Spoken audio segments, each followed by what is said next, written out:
Hello everyone, मेरा नाम है रेणु कौशिक और जैसा कि आप सभी जानते हैं कि हमने एक रिसर्च सीरीज स्टार्ट की हुई है जिसमें मैंने काफ़ी सारे टॉपिक्स आपको रिसर्च के करा दिए हैं। और आज का जो हमारा टॉपिक है वो बहुत ही इंपॉर्टेंट टॉपिक है रिसर्च हाइपोथेसिस के ऊपर, जिसमें बहुत सारी कन्फ्यूज़न होती है। बहुत सारे लोगों को इसके टाइप्स के और इसके मीनिंग को ही समझने में काफ़ी लोगों को कन्फ्यूज़न हो जाती है कि क्या है हाइपोथेसिस।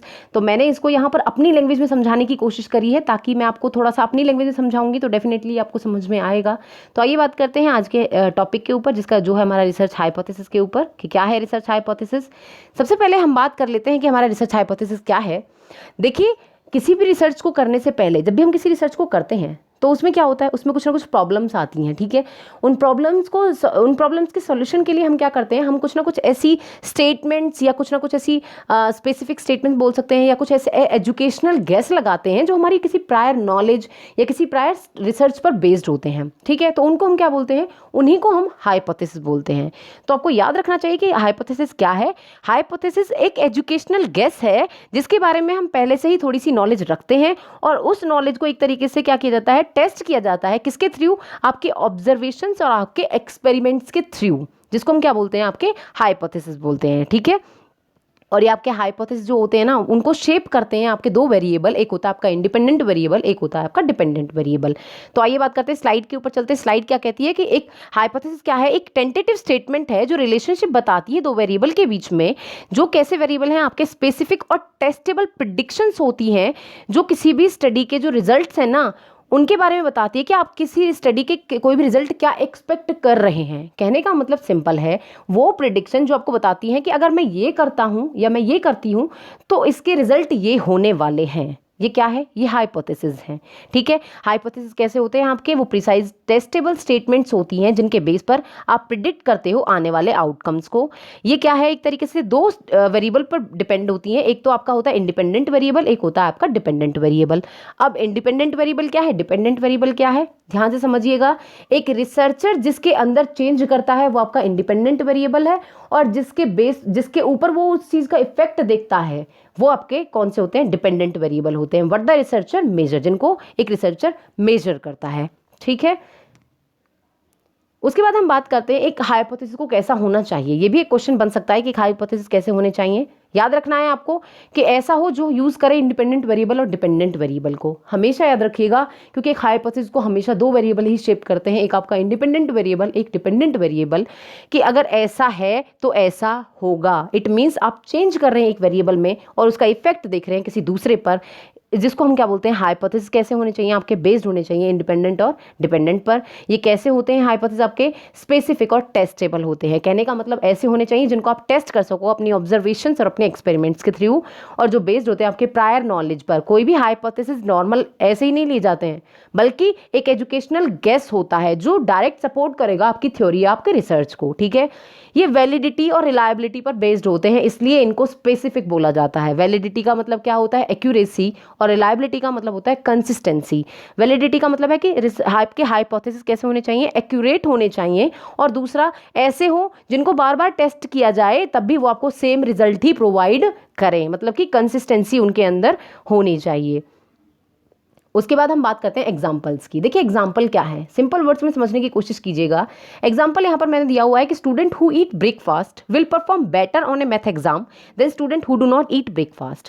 कहने का मतलब क्या है कि वो स्टूडेंट जो ब्रेकफास्ट करते हैं वो बेटर परफॉर्म करते हैं किसी मैथ एग्जाम के अंदर रादर देन उन स्टूडेंट्स के जो ब्रेकफास्ट नहीं करते हैं। तो यहाँ पर ब्रेकफास्ट आपका क्या हो गया, ब्रेकफास्ट हो गया आपका इंडिपेंडेंट वेरिएबल, और यहाँ पर डिपेंडेंट वेरिएबल क्या है, इफेक्ट आप किस में देख रहे हैं, अपनी परफॉर्मेंस के अंदर। ब्रेकफास्ट किया या नहीं किया तो एक तरीके से चेंज किसके अंदर कर रहे हो आप, इंडिपेंडेंट वेरिएबल के अंदर, और आप मेजरमेंट किसके अंदर देख रहे हो, अपनी परफॉर्मेंस को मेजर कर रहे हो कि परफॉर्मेंस पर क्या इफेक्ट पड़ रहा है। तो आई होप यहाँ से आपको क्लियर हो गया होगा। और ये गैस आप किसके बेस पर लगा रहे हो, अपनी प्रायर नॉलेज के बेस पर लगा रहे हो, कोई फालतू का गैस नहीं है, बल्कि प्रायर नॉलेज या एक एजुकेटेड गैस है। ठीक है, जिसके बारे में आपको पता है कि मैं अगर ब्रेकफास्ट करता हूं या नहीं करती हूं तो मेरी जो परफॉर्मेंस है उस पर क्या इफेक्ट होगा। ठीक है, तो ये क्या है, एक एजुकेटेड गेस है। उसके बाद यहाँ पर सेकंड एग्जांपल है। सेकंड एग्जांपल क्या कहता है, सेकंड एग्जांपल बोलता है कि student who experience test and anxiety prior to an English exam will get higher score than student who do not experience test and anxiety. जिन स्टूडेंट्स ने experience किया हुआ है एंग्जाइटी को किसी इंग्लिश एग्जाम के अंदर, वो हायर स्कोर उनके आते हैं रादर देन उनके जिन्होंने उस एंग्जाइटी को एक्सपीरियंस नहीं किया हुआ है। तो एक्सपीरियंस क्या है आपका, या फिर हम बोल सकते हैं एंग्जाइटी क्या है आपकी, इंडिपेंडेंट वेरिएबल, बढ़ रही है घट रही है, मैनिपुलेशन किसके अंदर हो रहा है, एंग्जाइटी के अंदर। आपकी परफॉर्मेंस, हायर स्कोर क्या है आपके, हायर स्कोर है आपके डिपेंडेंट वेरिएबल। समझ में आ गया होगा आई होप ये आपको कि इंडिपेंडेंट क्या है, डिपेंडेंट क्या है और हाइपोथेसिस से ये कैसे रिलेट करता है। अब बात करते हैं हम टाइप ऑफ हाइपोथेसिस की। देखिए सबको ये पता है कि there is no relationship between two variable या रिलेशनशिप बिटवीन टू वेरिएबल। जहाँ रिलेशनशिप नहीं है वो नल है, जहाँ रिलेशनशिप है वहाँ आपका अल्टरनेट हाइपोथेसिस है। मैं इसको ऐसे नहीं समझाने वाली, मैं इसको समझाने वाली हूँ अपनी एक लैंग्वेज में। तो एक एग्जांपल के थ्रू इसको समझने की कोशिश करते हैं। देखिए क्या होता है, मान लीजिए एक कंपनी है XYZ कंपनी, ये एग्जांपल मैंने आपको दिया हुआ है, ठीक है, तो वहाँ पर ही आपको क्लियर हो जाएगा। लेकिन यहाँ पर मैं इसको समझाने के लिए, नल हाइपोथेसिस और अल्टरनेट को समझाने के लिए यहाँ पर ये एग्जांपल पहले ही ले रही हूँ। क्या बोल रखा है, मान लीजिए कंपनी है XYZ कंपनी, ठीक है।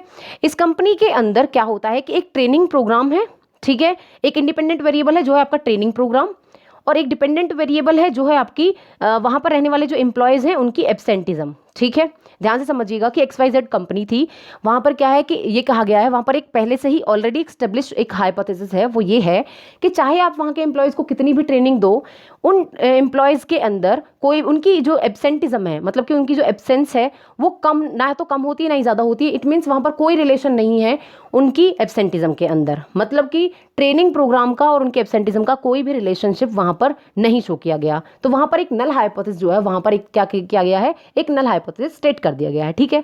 अब मैं एक एज ए रिसर्चर वहाँ पर जाती हूँ और मैं क्या करती हूँ, मैं उस कंपनी के अंदर देखती हूँ कि ट्रेनिंग प्रोग्राम से क्या हो रहा है। ट्रेनिंग प्रोग्राम से जो एब्सेंटिज्म है जो एम्प्लॉयज़ की, वो बढ़ने की बजाय क्या हो रही है, घट रही है, ठीक है।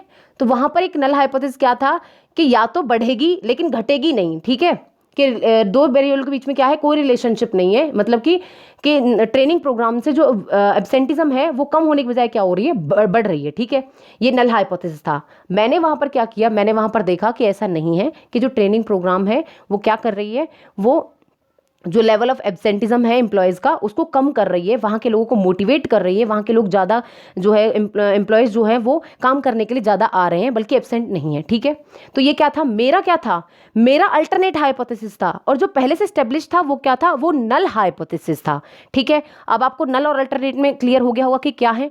अब ध्यान से समझिएगा कि अगर मान लीजिए मेरे एविडेंस सपोर्ट कर जाते हैं उस हाइपोथेसिस को जो वहाँ पर पहले ही ऑलरेडी एग्जिस्ट करता है, ठीक है, अगर पहले से स्टेब्लिश जो नल हाइपोथेसिस है उसको अगर सपोर्ट करते हैं मेरे एविडेंस, तो वहाँ का जो नल हाइपोथेसिस है वो क्या हो जाएगा, रिजेक्ट हो जाएगा, और मेरा हाइपोथेसिस एक्सेप्ट हो जाएगा, मतलब कि अल्टरनेट एक्सेप्ट हो जाएगा। और रिजेक्ट कौन सा हो रहा है, रिजेक्ट हो रहा है आपका नल हाइपोथेसिस। नल क्या कहता है, दो वेरिएबल के बीच में कोई रिलेशनशिप नहीं है, मतलब कि ट्रेनिंग में और एब्सेंटिज्म में कोई रिलेशनशिप नहीं है। जबकि मेरा हाइपोथेसिस क्या कह रहा था कि ट्रेनिंग देने से क्या हो रही थी, एब्सेंटिज्म कम हो रही थी। मेरा हाइपोथेसिस ये कह रहा था कि दो वेरिएबल के बीच में क्या है, रिलेशनशिप है। अब ध्यान से समझिएगा, बहुत लोगों को ये समझ में नहीं आता है कि नल जो है वो डायरेक्ट क्या हो जाता है, रिजेक्ट हो जाता है। ऐसा नहीं है, नल जो है उसका फुली जो एग्जिस्टेंस है ना वो खत्म नहीं होता है, बल्कि मेरा जो हाइपोथेसिस जो मैं लेकर के आई थी, मेरा मोटिव ये नहीं है कि मैं उसको पूरा ही खत्म कर दूं जो पहले से ही ऑलरेडी वहां पर हाइपोथेसिस है। मेरा मेन मोटिव ये है कि जो हाइपोथेसिस वहां पर है मैं उसके अंदर कुछ ना कुछ नए चेंजेस करके लेकर के आऊं, ताकि क्या हो सके, ताकि मैं उसको एक तरीके से नए वे में प्रेजेंट करूं, ठीक है। तो नल हाइपोथेसिस को पूरे के पूरी तरह से खत्म नहीं किया जाता है, बल्कि उसी का सुधरा हुआ रूप जो है वो हमारा क्या होता है, वो हमारा अल्टरनेट हाइपोथेसिस होता है, जिसको एक्सेप्ट किया जाता है रादर देन नल हाइपोथेसिस के। अब शायद ये आपको क्लियर हो गया होगा। अब बात करते हैं नल हाइपोथेसिस क्या कहता है, कि दो वेरिएबल के बीच में कोई क्या कहता है नल हाइपोथेसिस, ये कहता है कि दो वेरिएबल के बीच में कोई रिलेशनशिप नहीं है और वन वेरिएबल अफेक्ट नहीं करता है दूसरे को। ट्रेनिंग अफेक्ट नहीं करती है एब्सेंटिज्म को, ठीक है। उसके बाद हम बात करते हैं अपने जो हमारा सेकंड हाइपोथेसिस है वो हमारा कौन सा है, अल्टरनेट हाइपोथेसिस क्या कहता है, अल्टरनेट हाइपोथेसिस कहता है कि there is a relationship between two variable, दो वेरिएबल के बीच में रिलेशनशिप है और एक अफेक्ट करता है दूसरे को, ट्रेनिंग अफेक्ट करती है एब्सेंटिज्म को। और यहाँ पर कहा गया है कि result are not due to chance that they are significant in term of theory being invested, कि रिजल्ट कैसे हैं, सिग्निफिकेंट हैं और एक तरीके से जो मेरे एविडेंस है वो सपोर्ट कर रहे हैं उस पहले जो स्टेब्लिश जो नल है उसको, ठीक है, या फिर मेरी जो एविडेंस है वो सपोर्ट कर रहे हैं मेरी थ्योरी को। अब बात करते हैं नल एंड अल्टरनेट हाइपोथेसिस क्या है। मैंने जो आपको अभी एग्जांपल दिया था वो सेम यही है। क्या, नल हाइपोथेसिस को आप किससे शो करते हो, H0 से, अल्टरनेट को HA से डिनोट करते हो। As a result of XYZ company employ training program there will be either no significant difference in employ absenteeism, कोई सिग्निफिकेंट डिफरेंस नहीं है, there will be significant increase, बल्कि क्या हो रहा है, इंक्रीज हो रही है एब्सेंटिज्म, बढ़ने की जगह घटने की जगह क्या हो रही है, बढ़ रही है। पहले से स्टेब्लिश था, नल हो गया। सेकंड क्या बोला मैंने, अपना क्या हाइपोथेसिस रखा कि एम्प्लॉयज़ को जो हम ट्रेनिंग प्रोग्राम दे रहे हैं ना, उनसे जो सिग्निफिकेंट क्या हो रहा है, डिक्रीज हो रहा है एम्प्लॉयज़ का एब्सेंटिज्म। आई होप यहाँ से ये आपको पूरा का पूरा क्लियर हो गया होगा कि क्या आपका नल हाइपोथेसिस है और क्या आपका अल्टरनेट हाइपोथेसिस होता है। तो जो ऑलरेडी स्टेब्लिश है वो आपका नल हाइपोथेसिस है, और जो मैंने आकर वहाँ पर स्टेब्लिश किया या फिर मैंने जो उसके अंदर जो नल था उसके अंदर थोड़ा सा कुछ चेंज किया या उसको नए वे में रखा, वो मेरा क्या था, वो मेरा अल्टरनेट हाइपोथेसिस था। और अगर नल आपका डिसअप्रूव हो जाता है तो डेफिनेटली मेरा प्रूफ कौन सा हो जाएगा, अल्टरनेट हाइपोथेसिस हो जाएगा, और अल्टरनेट एक्सेप्ट हो जाएगा और नल मेरा रिजेक्ट हो जाएगा। अब यहाँ पर मैंने एक और एग्जाम्पल के साथ, जिनको ये समझ में नहीं आया अभी तक उनके लिए मैंने एक और एग्जाम्पल रखा है, उसको मैं सीधा बता देती हूँ कि क्या एग्जाम्पल है। इसके अंदर एग्जाम्पल ये है कि एक जो स्कूल के अंदर क्या था कि टीचर्स ने एक हाइपोथेसिस क्रिएट किया कि स्टूडेंट्स जो है ना वो बेटर वर्क करते हैं मंडे मॉर्निंग के अंदर रादर देन फ्राइडे आफ्टरनून। ठीक है, उन्होंने क्या कहा, उन्होंने कहा कि इंडिपेंडेंट वेरिएबल है डे और डिपेंडेंट वेरिएबल है स्टैंडर्ड ऑफ वर्क। ठीक है, टीचर्स ने एक हाइपोथेसिस बनाया कि हमारे स्कूल के अंदर जो बच्चे हैं या ग्रुप ऑफ जो स्टूडेंट हैं वो जो है एक तरीके से बेटर परफॉर्मेंस करते हैं मंडे मॉर्निंग के अंदर रादर देन फ्राइडे आफ्टरनून। ठीक है, तो इसके लिए उन्होंने क्या किया, एक हाइपोथेसिस रख लिया। अब यहाँ पर क्या किया, उन्होंने टेस्ट किया इसको। ठीक है, उन्होंने देखा कि हम टेस्ट करके देखते हैं कि बच्चे मंडे मॉर्निंग के अंदर ज़्यादा रिकॉल करते हैं चीज़ों को या फिर जो फ्राइडे आफ्टरनून है उसको ज़्यादा रिकॉल करते हैं। ठीक है, तो उन्होंने जब इसको टेस्ट किया तो उसके बाद उन्होंने क्या पाया कि अल्टरनेटिव या नल हाइपोथेसिस तो क्या था, नल हाइपोथेसिस कहता है कि दो वेरिएबल के बीच में कोई रिलेशन नहीं है, मतलब कि कोई फर्क नहीं पड़ता, चाहे आप मंडे मॉर्निंग देखो चाहे आप फ्राइडे आफ्टरनून देखो, कोई फर्क नहीं पड़ता, बच्चे की रिकॉलिंग में कंपेयर किया गया कोई फर्क नहीं पड़ता। लेकिन मेरा अल्टरनेटिव क्या प्रूव करेगा, अल्टरनेटिव प्रूव करेगा कि जो स्टूडेंट्स हैं will recall significantly more information on A Monday morning, कि मोर इन्फॉर्मेशन एक तरीके से रिकॉल कर पा रहे हैं रादर देन फ्राइडे आफ्टरनून। तो याद रखिए नल हाइपोथेसिस क्या होता है, अपोजिट होता है आपके अल्टरनेट हाइपोथेसिस का। ठीक है, और जो ये कहता है कि कोई चेंज नहीं है, मे बी चेंज हो सकता है लेकिन जो रिसर्चर है उसको पता नहीं चला है वो चेंज, इसीलिए उसका जो हाइपोथेसिस है वो क्या हो गया, रिजेक्ट हो गया, और मैंने जो वहां पर स्टेब्लिश किया मेरा हाइपोथेसिस क्या हो गया, एक्सेप्ट हो गया। ठीक है, तो हमेशा याद रखिएगा कि नल हाइपोथेसिस के अंदर क्या बोल रहा है कि if we reject the null तो this doesn't really mean then our alternate hypothesis is correct. इसका मतलब ये नहीं है कि मेरा हाइपोथेसिस डेफिनेटली करेक्ट होगा, बल्कि ये है कि मेरे जो एविडेंस थे उन्होंने सपोर्ट कर दिया मेरी उस थ्योरी को या मेरे उस हाइपोथेसिस को, जिसकी वजह से नल रिजेक्ट हो गया और मेरा जो था वो एक्सेप्ट हो गया।